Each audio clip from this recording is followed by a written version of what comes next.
Your dictation will start in 3 seconds. 3, 2, 1.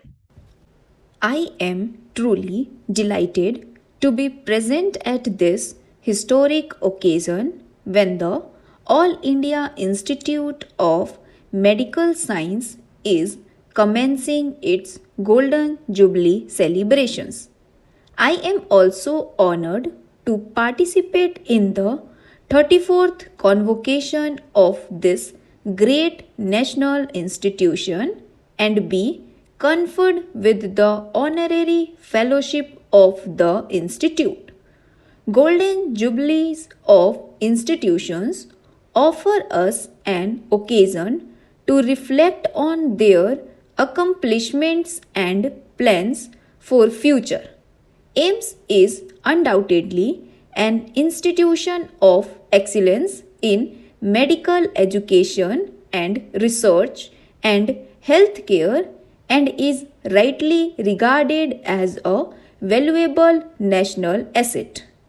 It must be our endeavor not only to sustain past performance but strive day after day to improve upon it so that the next 50 years will be still more productive, still more fruitful in the service of the people of our country. The establishment of AIMS in 1956 through an act of the Indian Parliament reflected our commitment to achieve self sufficiency in key sectors of the economy and human development. Full stop.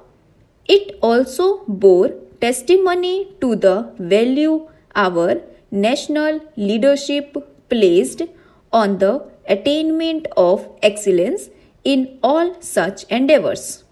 Speaking in Parliament on the bills on AIMS, the then Union Health Minister said, "It has been one of my cherished dreams that for postgraduate study and for the maintenance of high standards of medical education in our country, we should have an institute of this nature in India, which would enable our young men and women to have their postgraduate education in their own country."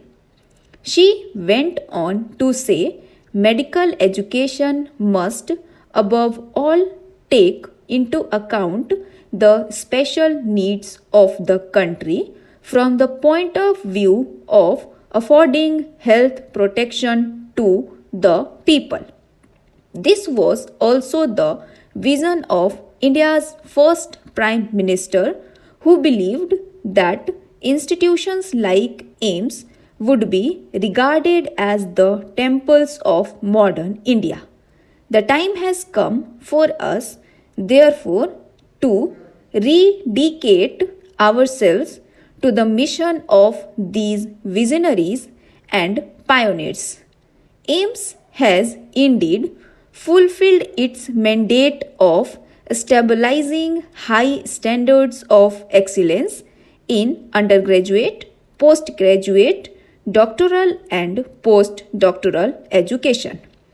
It has designed, established, and evaluated innovative models of education and assisted in their replication across the country.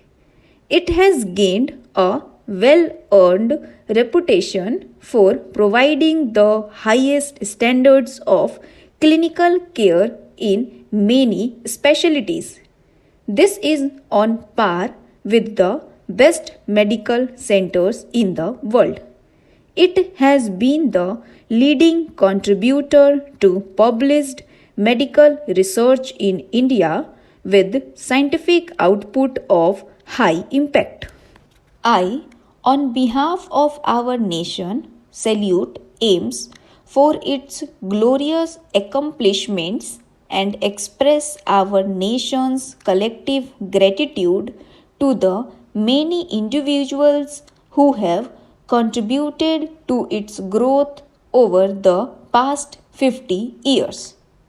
Shunning greater reaches and greener pastures in the private sector or in other countries, they have worked selflessly to build AIMS to its present position of preeminence. We need to draw our inspiration from them today as we look to the future of AIMS.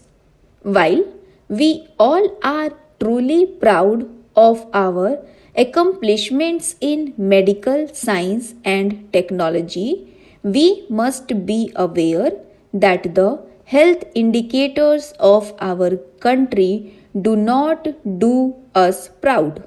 While working on the frontiers of science and technology is absolutely necessary, we cannot be happy by technological solutions and fixes.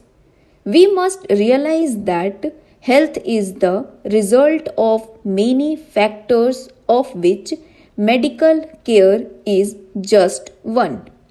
It is a matter of serious concern that after so many decades of our effort, our health indicators are among the worst in the world.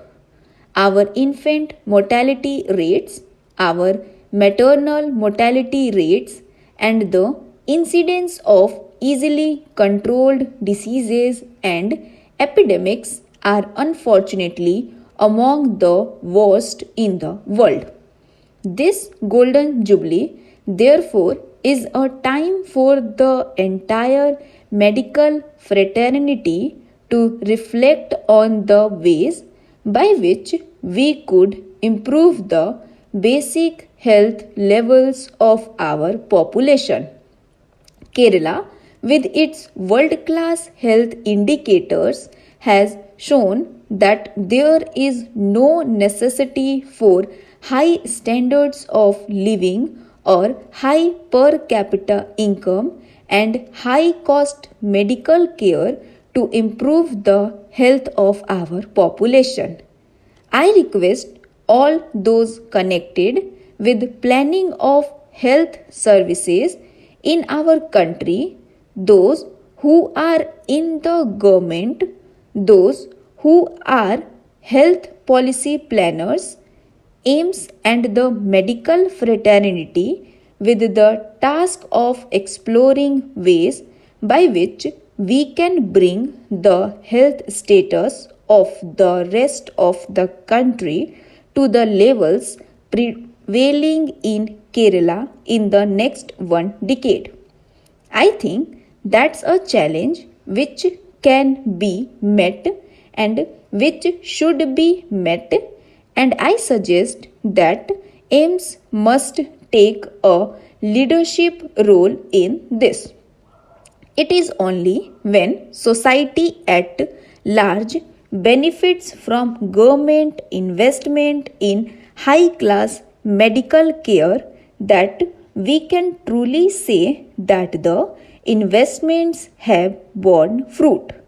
In this background, we must ask whether AIMS continues to move and uphold the values of its founding generation.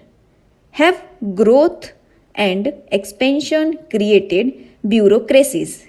Has bureaucratism robbed individuals of initiative? Has the surge of patients reduced time for research? Has the pressure of quantitative growth impacted qualitative development? Has the emergence of for profit corporate health care created new temptations that attract better talent away from institutions like AIMS as such?